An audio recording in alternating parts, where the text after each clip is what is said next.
जय श्री राम। ग्रहों के राजा सूर्य देव जो कि प्रत्येक महीने अपना राशि परिवर्तन करते हैं, जिसको हम संक्रांति के नाम से जानते हैं। अब इस बार ये सूर्य वृषभ राशि में गोचर करेंगे, यानी अपनी उच्च की राशि मंगल की राशि से निकलकर अपने ग्रह जो इनको ये शत्रु मानते हैं शुक्र की वृषभ राशि में गोचर करेंगे, जिसको हम वृषभ संक्रांति कहते हैं। 14 मई से 14 जून तक सूर्य ग्रह का गोचर शुक्र की राशि में रहेगा।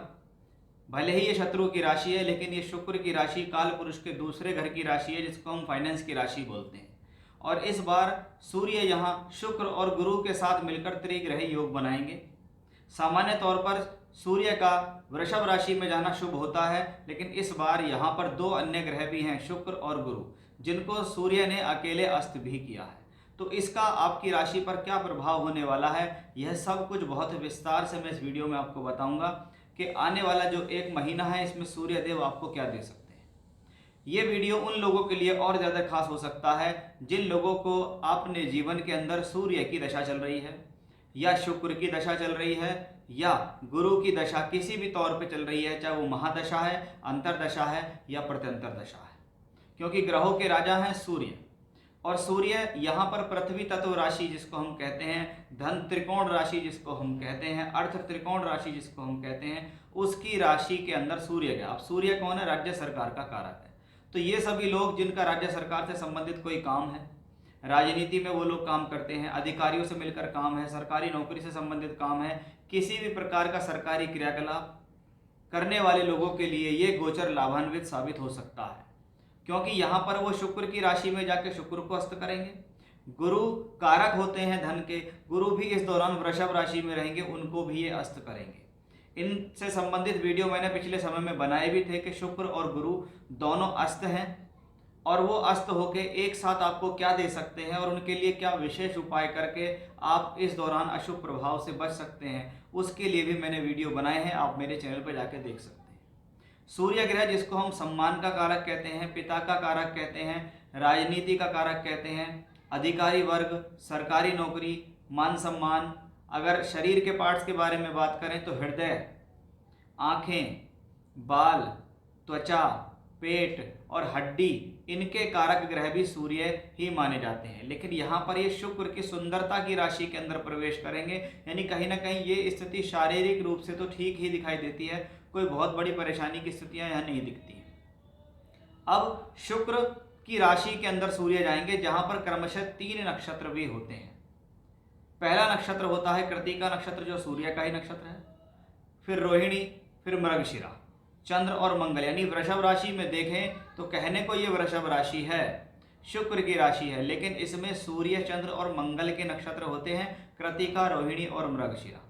अब आपकी कुंडली के अंदर कोई भी ग्रह अगर कृत्तिका, रोहिणी या मृगशिरा नक्षत्र के अंदर बैठा है या वृषभ राशि में बैठा है, तो आप समझ लीजिए आपके ऊपर उन ग्रहों का प्रभाव ज़्यादा होगा, या उनके अंदर बैठे हुए ग्रह की दशा चल रही है और सूर्य उसके ऊपर से निकल के जाता है, तो भी उसके ऊपर आपका प्रभाव ज़्यादा होगा।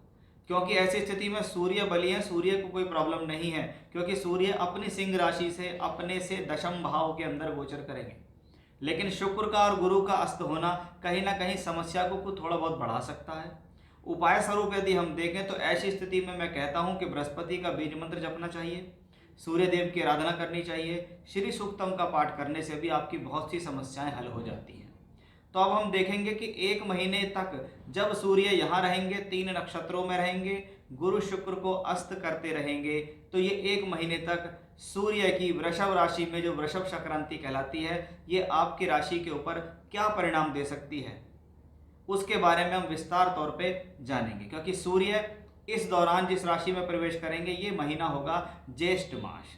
ज्येष्ठ मास, ज्येष्ठ का मतलब बड़ा होना, और सूर्य जैसा ग्रह जब ज्येष्ठ मास में प्रवेश करता है तो कहीं ना कहीं जीवन में कुछ अच्छी ऊंचाई या अच्छी शुरुआत होने की भी स्थिति हम कहते हैं। ज्येष्ठ मास जो क्रम से देखा जाए तो हनुमान जी और भगवान शिव को भी प्रिय माना जाता है। तो ऐसी स्थिति में अगर हनुमान जी और शिव जी से संबंधित भी पूजा पाठ की जाए, उनके दर्शन किए जाएं, तो भी आपके लिए वह शुभ होते हैं। अब आइए जानते हैं कि आपकी राशि पर इसका क्या प्रभाव होगा, और इस एक महीने के दौरान ये सूर्य देव आपको क्या दे सकते हैं। देखते हैं कि मकर राशि के जातकों के जीवन में कैसा होगा प्रभाव जब सूर्य देव अस्त होंगे। सूर्य आपकी राशि के लिए मित्र नहीं है।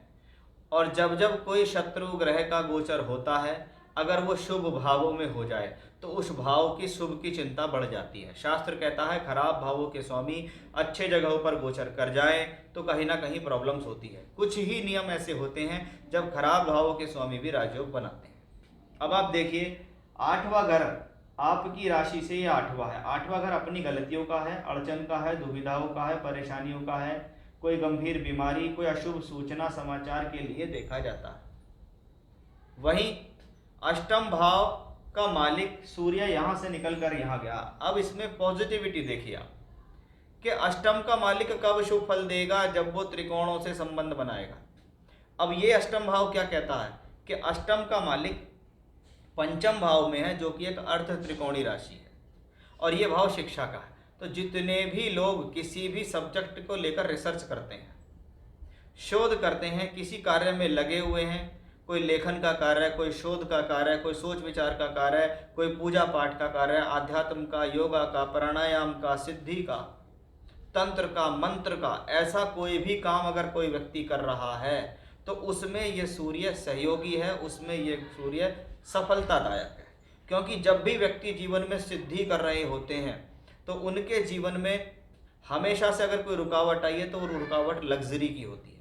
आपने बहुत सुना होगा कि पुराने समय में कोई ऋषि तपस्या कर रहे तो उनकी तपस्या को भंग करने के लिए मोहिनी को भेजा जा रहा है। वो इसीलिए क्योंकि शुक्र कारक तत्व ही समस्या को या किसी चीज को भंग कर सकता है। और जो व्यक्ति शुक्र कारक चीजों से जीत जाता है, आगे निकल जाता है, वही व्यक्ति आपके जीवन के अंदर आगे उठ सकता है। यहाँ सूर्य ने यही काम किया कि सूर्य ने पंचम भाव के अंदर जाके पंचम के कारक शुक्र को अस्त कर दिया, यानी अब आपका पूरा ध्यान एक ही तरफ जाएगा। यह स्थिति पूर्ण रूप से सफलता देगी, यह स्थिति पूर्ण रूप से आपको देगी पंचम भाव से संबंधित शुभ फल, यानी शिक्षा, विद्या, बुद्धि, ज्ञान, आध्यात्म, योगा और प्राणायाम, इन सब चीज़ों के लिए स्थिति शुभ है। आप जिस चीज़ में दिमाग लगा रहे हैं, जिसकी पढ़ाई कर रहे हैं, जो सोच रहे हैं, जो विचार कर रहे हैं, उन सब की स्थितियों के लिए ये सूर्य शुभ है। वहीं दूसरी तरफ अगर देखा जाए तो अष्टम का स्वामी अगर सूर्य है तो 12 और तीसरे का मालिक गुरु भी है, जो यहाँ बैठा हुआ है। यानी कहीं ना कहीं शिक्षा करने वाले लोगों के लिए चैलेंज का समय भी है। ये शिक्षा ही नहीं है, ये पंचम भाव है जो हमारी विद्या, बुद्धि, निर्णय और ज्ञान को दर्शाता है। कि जब शास्त्र कहता है जब खराब भावों के स्वामी पंचम भाव में गोचर करें तो इस दौरान निर्णय लेने में जल्दबाजी ना करें।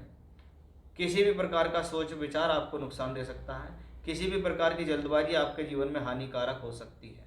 तो आपको क्या करना है, उन सोच विचार पे काम करना है, धैर्य रख के काम करना है, किसी भी प्रकार की जल्दबाजी नहीं करनी है, तभी ये अष्टम का मालिक सूर्य शुभ फल देगा।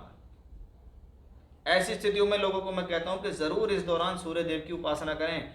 इंटरनेट पे गूगल पे सर्च कर लीजिए कि सूर्य देव के 12 नाम कौन से हैं।